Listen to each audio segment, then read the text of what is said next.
Russia's move to invade Ukraine has forced businesses around the world to take a hard look, not just at digital and cybersecurity, but physical protection as well. Among the flashpoints, major tests to American enforce global peace, 3D printed guns, ransomware, and a post-COVID rise in crime. Let's bring in Dale Buckner, Global Guardian CEO. Dale, it's good to talk to you. We should point out these are the top risks that you've identified for businesses who are operating globally. I want to start with the top one here because I think that's interesting where you say specifically the end of the U.S. as this world power. What's the specific risk that you're seeing? Thank you, Akiko. Well, I think as you look at this, I think it's very obvious the United States' power and influence of being basically the global police. I think we've pivoted. We're out of that role, if you will. It's ever changing, of course. But as you look at this, we're going on our fifth administration in a row who has pulled back, is not engaged materially. And I think that's what's changing. So ultimately, how that translates to business is this. You are on your own. And the combination of duty of care providers and insurance and people that are going to help you protect your people, your infrastructure, and your communication, i.e. cyber, is really what we're focusing in on, and that you really have to own this. And you cannot expect the U.S. government to do this for you. Hey, Dale, it's Brian Cheung here. I mean, that's a pretty harsh warning. And I guess for a lot of companies, this is going to come at a time where the actual geopolitical pressures could be increasing the risk of ransomware attacks, other types of hacks on American companies and therefore American consumers. So what should companies do to protect themselves if they don't have those resources coming nationally to help them out? Yeah, I think the key mindset here is you have to understand you have to protect your people, your infrastructure, your communication. That being said, with the pandemic, the most obvious example here is, yes, we now have dispersed workforces. And the question is, are companies going in and validating the Wi-Fi at people's homes, the security of their router, the laptop and the desktop they're on? All of these are factors where the government simply can't do that for you. So you really have to go beyond having enterprise security where the enterprise was secure and most of your employees were within that bubble. Now that we're dispersed, this is really a factor in getting people to think outside the box and kind of reevaluate how are they going to protect that dispersed workforce. It's going to take time, money, effort, and systems. And clearly, during the pandemic, as you saw, we've seen anywhere from 75 to 250% increases in cyber and ransom attacks, and we can tie that directly to the dispersed workforce, if you will. Yeah, it's interesting to see that in direct connection with a more distributed workforce. One of the things that stood out to me in this list was the increase in crime that you're seeing coming on the back of the pandemic. We're still in the pandemic, but at the peak of it, we've talked a lot about the crime waves that we've seen in different cities in the U.S. What are you seeing globally, and where are the hotspots? Yeah, look, this is not a U.S. phenomenon at all. We've now seen the highest murder rates going on 3 years in a row since we kept data.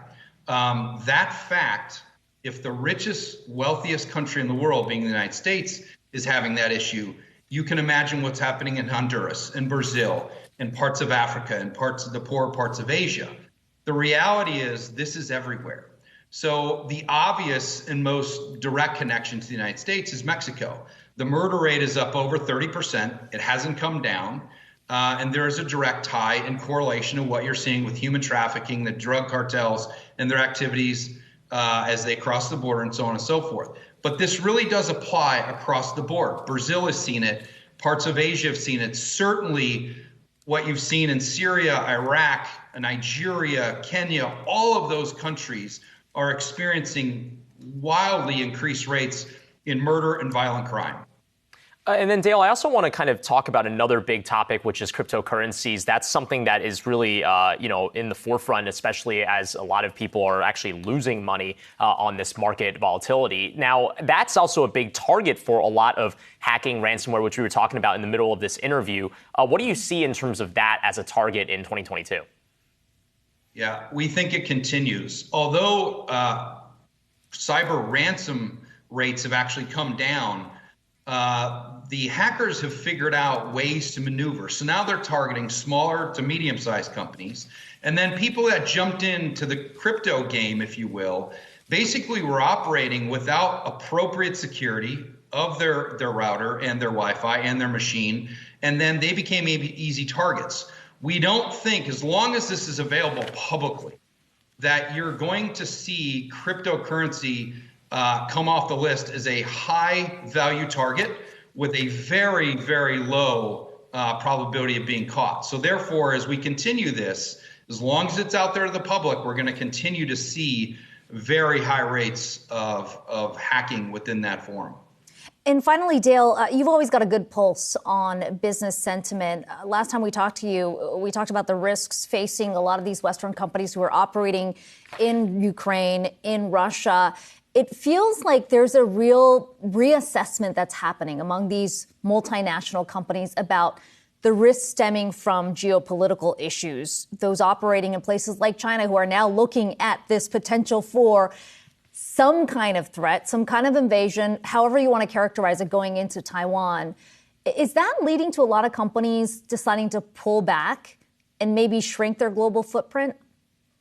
Yeah, there's no question. I'll answer this in two parts. One is lessons learned, and two is, to your point, the pullback. I do think that the key lesson learned here is insurance, if you read the fine print, is not going to cover you in a disaster zone, a combat zone, a war zone. They're not going to cover certain parts of elements being hacked, and they certainly won't go into the Ukraine today and execute a medical evac, if you will, your personnel. That's not real.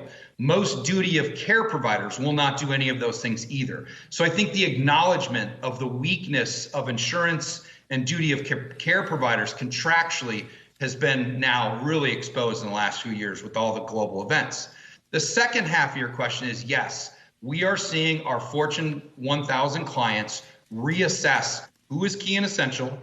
Do they need to be there? Should their family be deployed to that country? What do those rotations look like? And what is the risk? All of that calculus is being reevaluated globally for the Fortune 1000 and large European headquarters around the world. A fair warning there. Dale Buckner, Global Guardian CEO, thanks so much for the breakdown there. Appreciate it.